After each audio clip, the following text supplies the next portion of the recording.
Hi guys, good morning sa inyong lahat dyan. Magandang umaga sa saang bansa, Pilipinas at kung saan-saan pa sa UAE. Tara guys, tayo po ay kagigising lang. Magluluto tayo ng ulam ko ngayon. Ang ganda ng aking kawali. Diba? Guys, ito po ang isda. Lutuin natin yung isda na pinirito. Shout out sa Pilipinas dyan. Hello! Yung mga taga Pilipinas dyan. Diyos ko, maawa naman kayo sa ating mamamayan. Huwag nyo naman lahat po kurakutin yung ating kaban ng bayan. Tara tayo guys, magluto na. Ayan guys, mainit na po yung ating mantika. Kaya ilagay natin ito.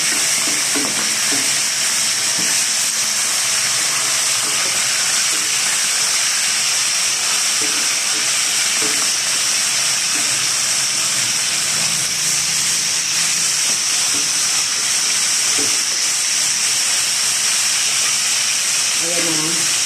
Prituhin lang natin siya guys. Tapos kaya maya balikan na natin. Magtitipla tayo ng kape. Tara na.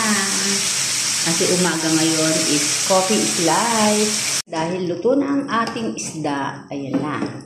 Siyempre, pambaon natin to ngayon.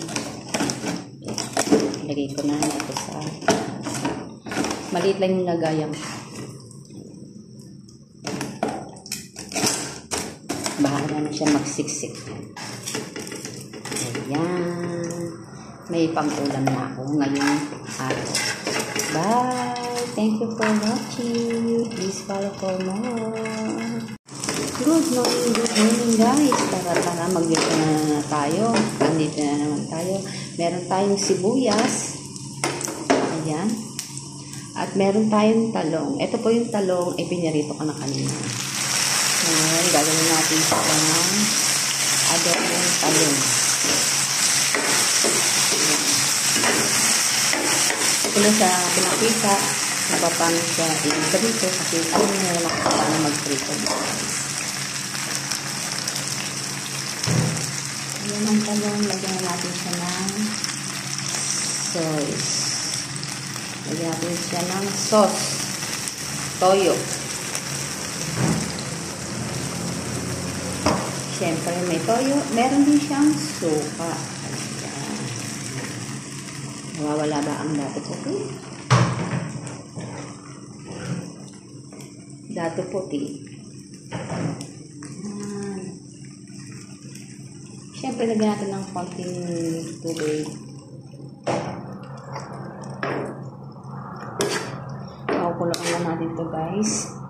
Lagyan ko na rin siya ng konting asin at paminta. Tapos, pwede na po. Ayan na po ang aking ulam ngayong tanghali. Ang adobong talong baw. Luto na kayo guys. Masarap ito sa tag-ulan ngayon. Bye! Thanks for watching. Pakuluan ko lang ito guys para matapos na aking niluluto. Bye-bye!